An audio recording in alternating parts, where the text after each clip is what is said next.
Salutare, sunt Robert și bine ai venit la un nou episod din podcastul nostru. Astăzi am alături de mine un invitat cu o poveste care inspiră prin credință, curaj, sinceritate și puterea de a merge mai departe. Chiar și în cele mai dificile momente din viață, în prezent, trece prin lupta cu cancerul. Astăzi o să avem o experiență de viață despre provocări, speranță, credință și lecțiile pe care le-a descoperit pe parcurs. Îți mulțumesc că ai acceptat invitația mea, Liliana. Bună, Robert, eu îți mulțumesc pentru invitație. Mă bucur că ești aici cu noi. Spune-mi, te rog, cine este Liliana și cine era Liliana înainte de a afla această veste? Înainte de a afla de cancer, înainte de cancer, Liliana era o femeie ca oricare alta, cu vise, cu planuri, cu dorințe, care nu credea vreodată că sănătatea poate dispărea așa brusc din viața ei și avea impresia că timpul e neterminabil în viața ei, pentru că sunt mult prea tânără. Câți ani ai tu acum? 38 de ani. Mulți înainte. Mulțumesc. Sănătoși. Mulțumesc, asemenea. Spune-te, rog, Liliana, îți amintești momentul când ai aflat diagnosticul? O, da. Acel moment este un moment care rămâne întipărit, cred că pentru totdeauna. Este un moment în care efectiv nu mai auzi, nu mai simți nimic, decât îți răsună cumva în creier doar cuvântul cancer. A fost un șoc pentru tine sau ai avut tendința de a nu crede? Nu am crezut.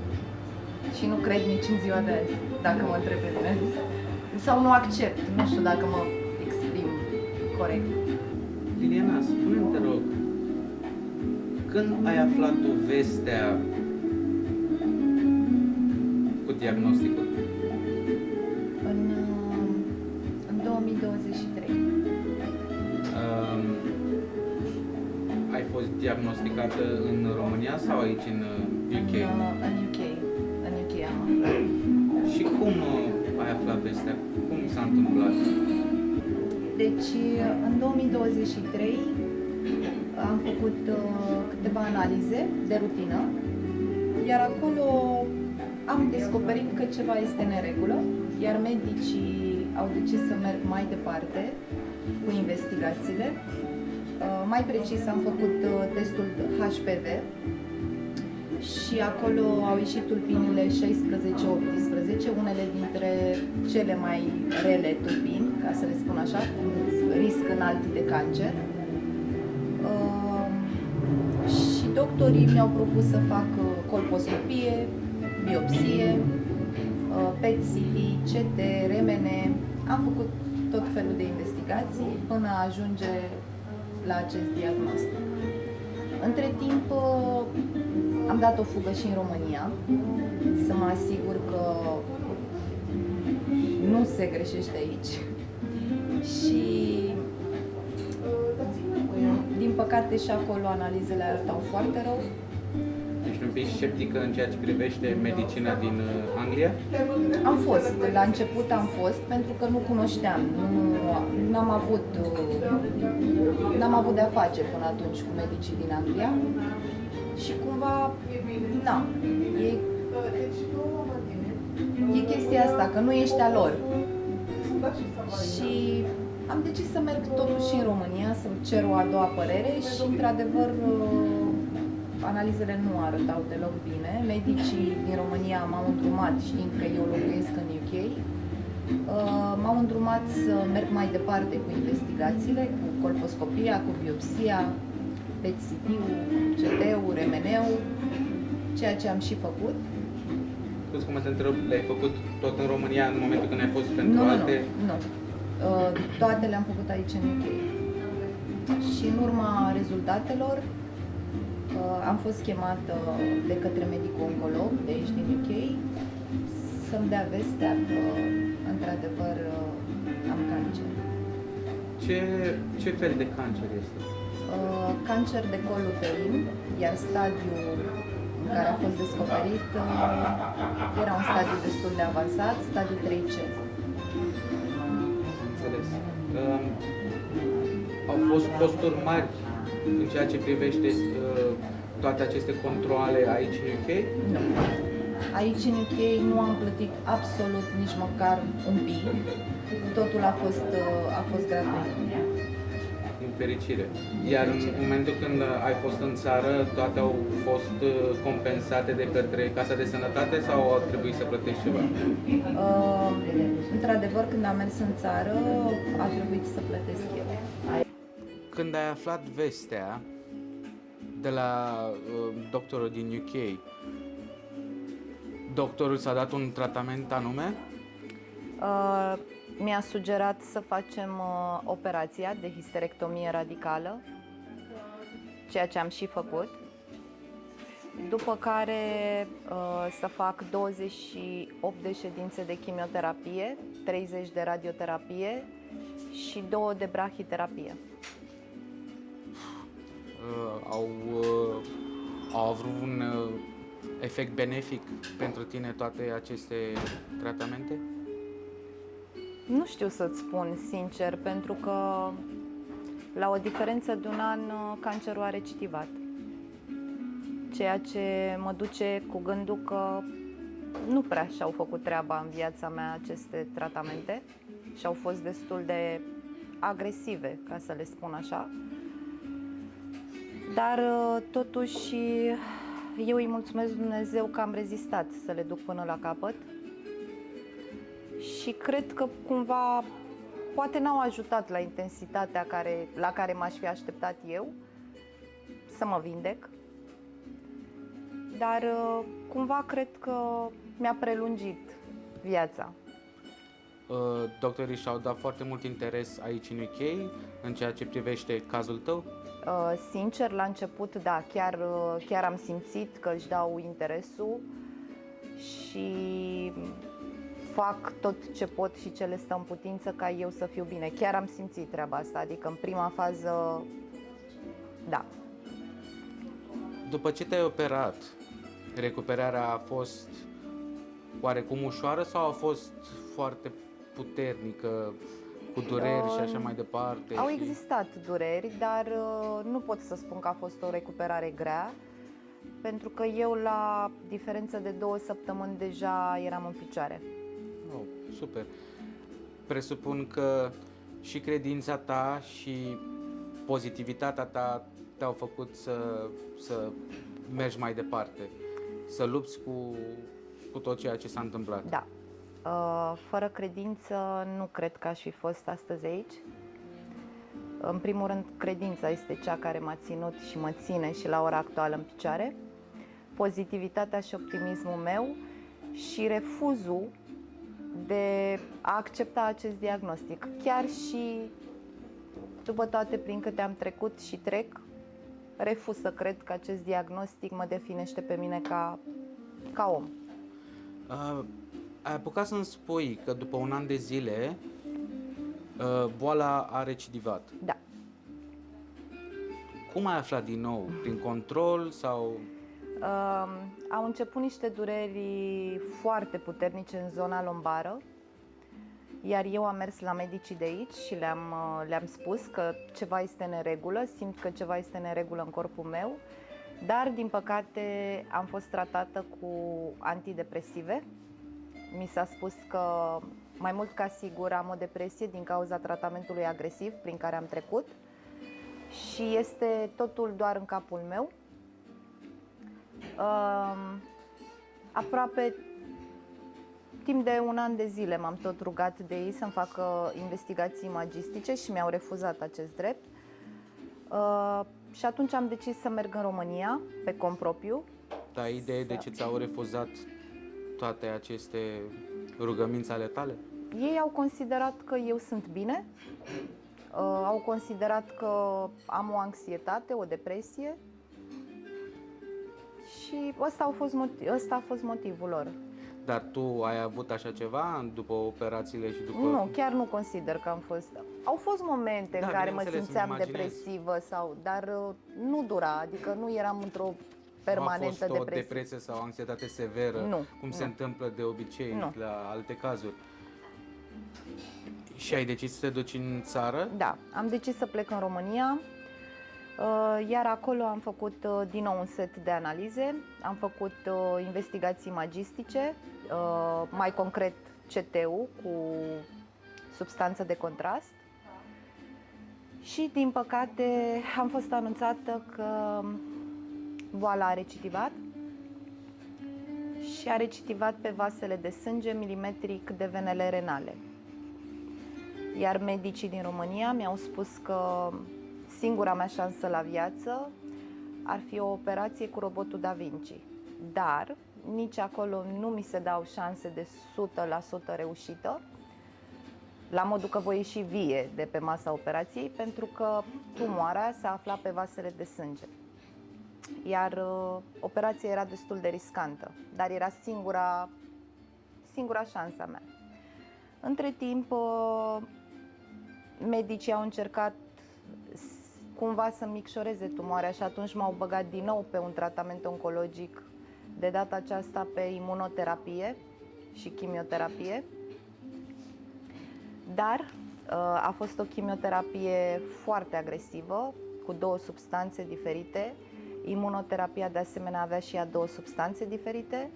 La început stăteam în jur de 14 ore la tratament, după care ulterior a început să se micșoreze când am rămas doar cu imunoterapia și stăteam 30 de minute. A durat acest tratament în jur de 6 luni. În tot acest timp ai fost internată în acea clinică sau în acel spital? Nu. Eram acasă, mergeam o dată pe săptămână și făceam aceste tratamente. După ce am finalizat acest tratament, din nou mi s-a sugerat să fac PET-CT-ul. Eu a trebuit să mă reîntorc în Anglia și l-am făcut aici. Medicii au acceptat de data aceasta să-mi facă PET-CT-ul când eu am venit cu CD-ul din România, în care le-am demonstrat și arătat că ceea ce aveam eu nu era anxietate sau depresie, ci o recidivă. Și atunci eu acceptat să-mi facă PET-CT-ul, dar acest PET-CT cumva a arătat că eu m-am vindecat și nu mai aveam nevoie de acea operație. Tumoarea dispăruse, efectiv, de pe vasele de sânge și existau celule mici, microscopice, care nu puteau fi curățate, extirpate și așa mai departe? Nu, nici măcar diagnosticate spunându-le că sunt cancer, nu. Doar ținute sub control. Exact. Doctorii din România au făcut toate tratamentele acestea, au fost decontate de câte CNAS? Nu. Într-adevăr am plătit CAS-ul în jur de 2400 de lei pe tot anul. Chimioterapia a fost decontată în totalitate, dar imunoterapia plătită la jumătate de preț și investigațiile, adică PET-CT-ul, de exemplu, nu l-am făcut în România pentru că mi s-a cerut suma de 5400 de lei și atunci am preferat să vin în UK. Iar restul investigațiilor, marcării tumorali, analize de sânge și au fost plătite. Au fost plătite integral.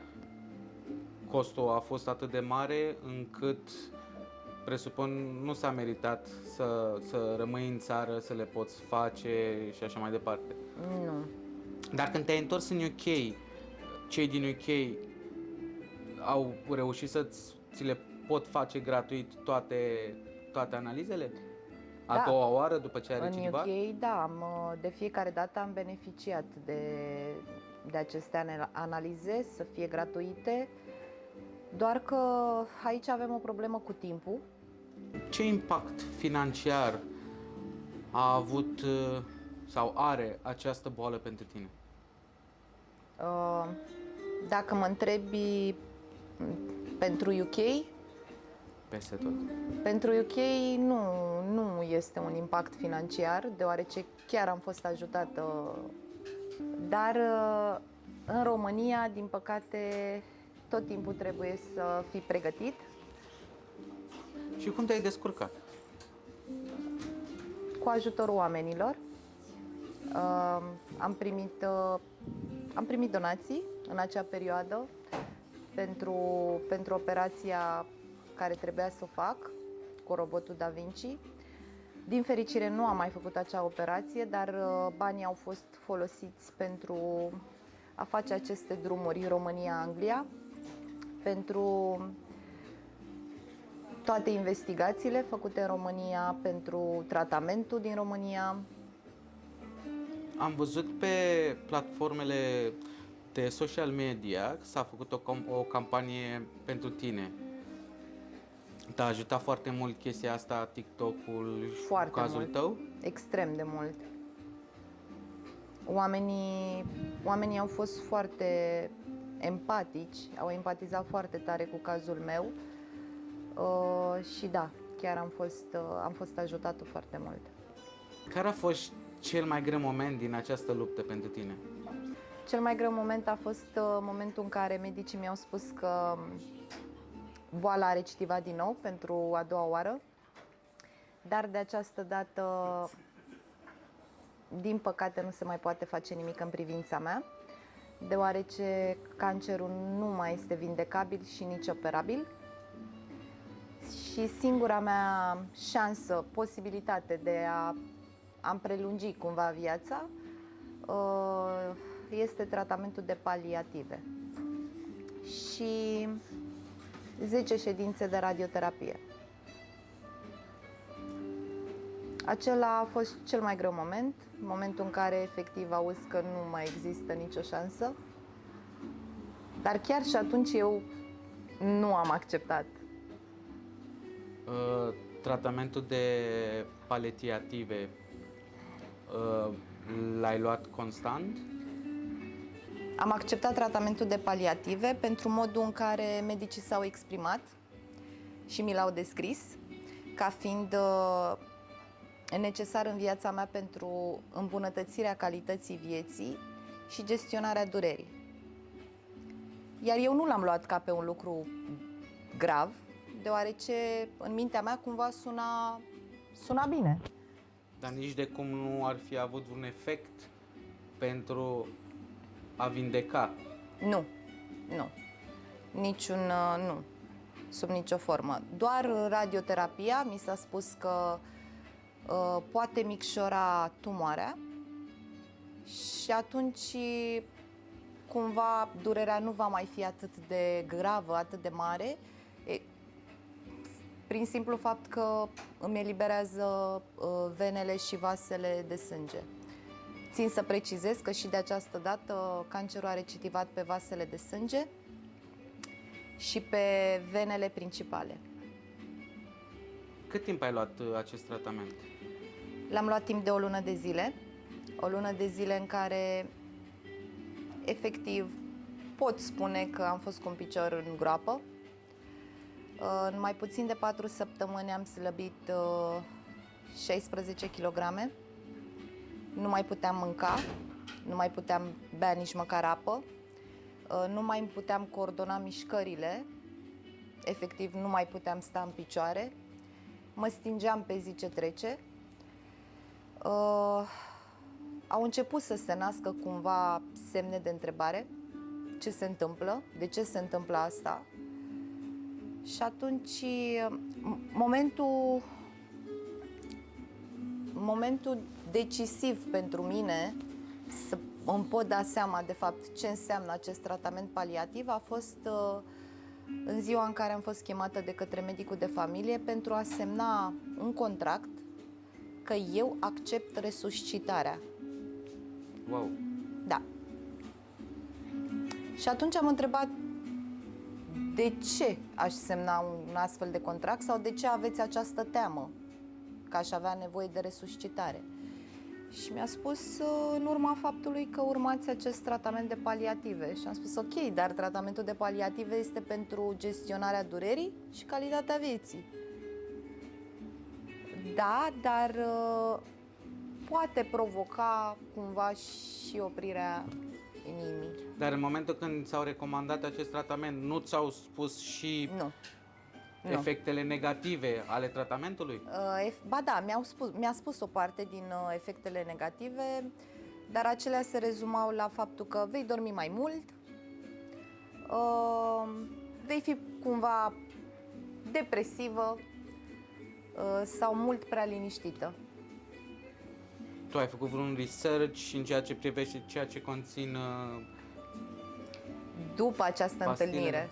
După această întâlnire cu medicul de familie în care am fost pusă să semnez pentru resuscitare, da, am început să cercetez ce înseamnă de fapt aceste medicamente, opioide, și atunci am realizat că eu de fapt cumva îmi semnasem sentința la moarte, încet și sigur, și am decis să le las brusc.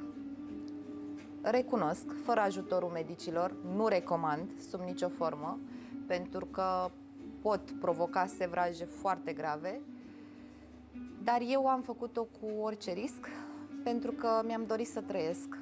Și medicii cumva mi-au spus că acest tratament nu poate fi foarte ușor lăsat sau cumva continuat până la sfârșitul vieții. Practic sunt niște droguri care te ajută într-un fel sau altul. Efectiv, Niște cred droguri că doar pentru faza pentru finală? durere. Da. O, Doamne. Crezi că a fost o decizie corectă că ai întrerupt tratamentul? Cred că a fost cea mai bună decizie din viața mea, pentru că astăzi sunt aici, mănânc, beau, merg, simt că am renăscut, sincer. Liliana, câtă încredere ai în momentul de față în sistemul medical din UK? În momentul de față îți pot spune cât se poate de sincer că sunt foarte dezamăgită de sistemul medical din UK și îți pot concretiza de ce anume.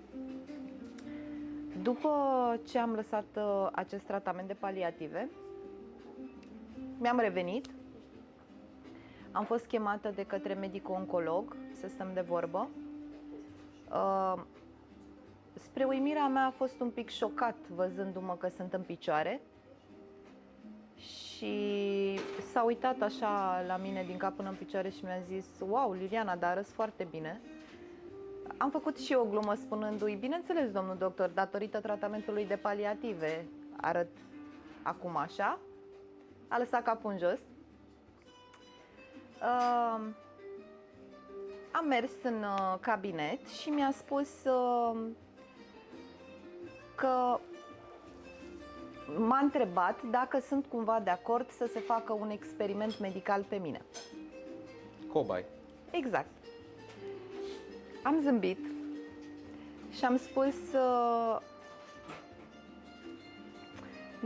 nu aș accepta niciodată asta și mai ales pentru că mi s-a dat o șansă la viață. Cum adică? Am spus, în România există un doctor care mi-a dat o șansă la viață, să fiu operată. Poți să spui și numele doctorului? Sigur, acel doctor se numește Bogdan Moldovan și este de la Spitalul Sfântul Constantin din Brașov. I-am trimis, nu-l cunosc personal, i-am trimis acestui medic mail cu rezultatul PET-CT-ului în care medicii de aici au spus efectiv că nu mai au ce să facă în privința mea. Iar dânsul mi-a spus că există o șansă la viață pentru mine și că pot fi operată. Am prins din nou viață auzind aceste cuvinte și le-am spus și medicilor din UK, doar că acela a fost momentul declanșator în care ei cumva și-au schimbat atitudinea față de mine. Brusc a apărut un tratament minune, pe lângă cel experimental, a apărut un tratament minune, Tivadex sau ceva de genul, și mi-a fost oferit gratuit de către medicii din UK. Au pus cumva presiune, am simțit că pun presiune pe mine de a accepta acest tratament. Am spus că am nevoie de câteva zile să mă gândesc. Nu am refuzat tratamentul, doar am spus că am nevoie de câteva zile. Ajungând acasă, am început să cercetez ce înseamnă acest tratament. Într-adevăr, a intrat în Marea Britanie în iunie 2026, anul acesta, dar nu există niciun fel de statistici în UK. Eu aș fi fost cam prima persoană care ar fi beneficiat de acest tratament. Riscurile erau de pierderea vederii, hemoragii, multe altele. Din ce în ce mai bine. Da. Și atunci, cumva eu am simțit că nu, drumul meu este tot către România pentru a fi operată. Și am comunicat medicilor că îmi doresc să fac investigație, să fac PET-CT-ul pentru rezultatul radioterapiei. Adică în urma radioterapiei să vedem ce s-a întâmplat. Iar răspunsul lor a fost: dacă ți s-a dat o șansă în România, mergi în România și faci aceste investigații. Asta un medic mi-a dat acest răspuns, iar celălalt medic oncolog mi-a dat răspunsul: a, da, țin să precizez că noi oricum nu-ți ofeream acest PET-CT, deoarece radioterapia pe care tu ai făcut-o nu a fost o radioterapie de micșorare, ci o radioterapie paliativă, de gestionare a durerii. În condițiile în care eu am o scrisoare acasă care atestă faptul că eu am semnat acel contract de a face radioterapia și pe el este precizat primul lucru: pentru micșorarea mesei tumorale. Cumva nu se mai bat cap în cap lucrurile și încep să cred că, da, simt că se face discriminare în momentul de față, pentru simplu fapt că mi s-a dat o șansă în țara mea. În România, acea clinică este o clinică de stat sau este privată? Din păcate este o clinică privată. Presupun că vor fi anumite costuri în ceea ce privește operația și alte analize care vor decurge. Costurile vor fi destul de mari. Eu nu am în momentul de față, eu nu am un preț, ca să spun așa. Momentan nu s-a stabilit un preț, deoarece eu trebuie să fac din nou un PET-CT, acel PET-CT care mi-a fost refuzat în Marea Britanie, pentru a vedea exact cum a funcționat radioterapia în corpul meu, dacă s-a micșorat tumoarea, dacă a dispărut tumoarea, se poate întâmpla chiar și asta, dacă cumva s-au eliberat vasele de sânge, venele principale, deoarece țin să precizez un lucru foarte important: eu în momentul de față nu mai am niciun fel de durere și clar consider că această radioterapie a funcționat într-un mod sau altul, la modul, nu știu dacă a dispărut, dar știu sigur că a eliberat acele vase de sânge și acele vene pe care apăsa extrem de tare și tumoarea. Da, și care nu-mi dădea voie să merg. Tu încă mai ții legătura cu doctorul de la acea clinică din Brașov? Sigur că da. Așteaptă rezultatul PET-CT-ului meu. Și unde vei face PET-CT-ul? Din păcate, în Marea Britanie din nou mi-a fost refuzat dreptul de a face această investigație și va trebui să ajung în România. În România va trebui să plătești acest PET-CT? Da, va trebui plătit. Ai idee cam care ar fi costul, plus sau minus, unui PET-CT în țară? Un PET-CT în București, pentru că acolo voi merge în prima fază, variază de la 5.200 de lei la 5.400. Variază în funcție de clinică, de mai multe aspecte, dar pleacă undeva la 5.000. De la 5.000. Iar doctorul ți-a spus vreun preț de start al operației? Nu. Nu poate da încă un preț până nu avem rezultatul acestei investigații. Doar în urma acestei investigații se poate stabili cu echipa de medici de acolo, specialiști. Presupun că se va forma o comisie, da, se va forma asupra cazului tău și... Exact. Și atunci vor stabili exact prețul final al operației. Până atunci nu au cum să-mi dea un preț exact. Ți-a fost frică vreodată că nu vei mai apuca ziua de mâine? Niciodată. Pozitivitatea ta crezi că poate învinge boala și credința ta? Clar, da. Cât de mult crezi în Dumnezeu și că te poate ajuta? Cred cu toată ființa mea în Dumnezeu și cred că Dumnezeu te poate ajuta fără doar și poate, în orice condiții. Dar oamenii de lângă tine te ajută? Ai fost dezamăgită de oamenii din jurul tău? Pe parcursul întregii Nu, boli? mă refer de când ai aflat această veste până în ziua de am azi. avut și dezamăgiri foarte mari, într-adevăr. Există aceste dezamăgiri, dar în același timp dezamăgirile acestea au fost umplute de oameni noi, necunoscuți mie,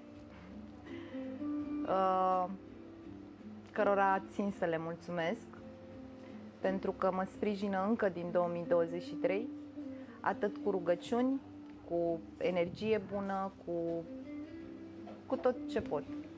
Ce ai pierdut tu din cauza acestei boli până acum? Aș fi vrut să spun că am pierdut și oameni, dar nu-i mai consider o pierdere.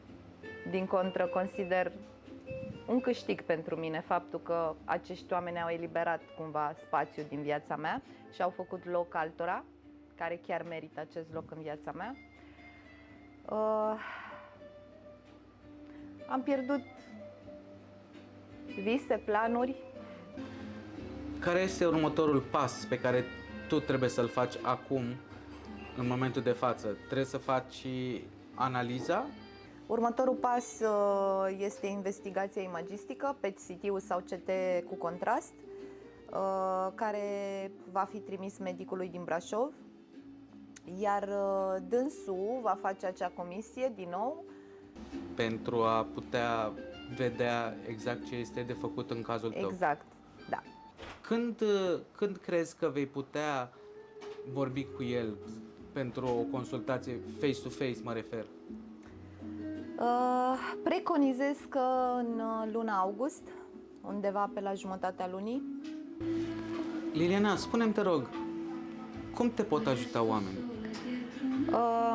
Deja a fost creată o pagină pentru donații care o pot găsi, poate fi găsită pe Facebook. Există 2 conturi bancare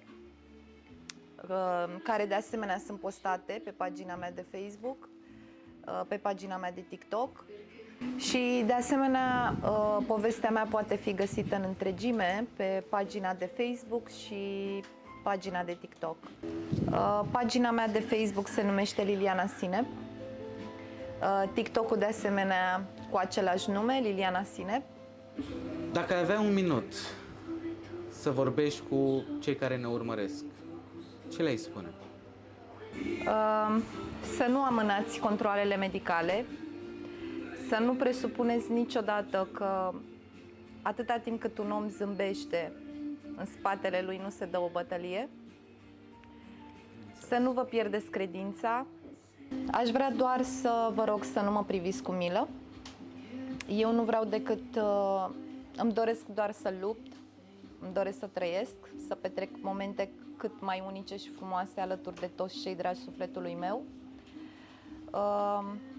Pe această cale îmi doresc să mulțumesc tuturor oamenilor de pe social media, atât de pe Facebook cât și de pe TikTok, care mă susțin Și aici nu mă refer doar la partea financiară, ci și la acele mesaje pline de energie bună, de rugăciune, de încredere că eu voi fi bine.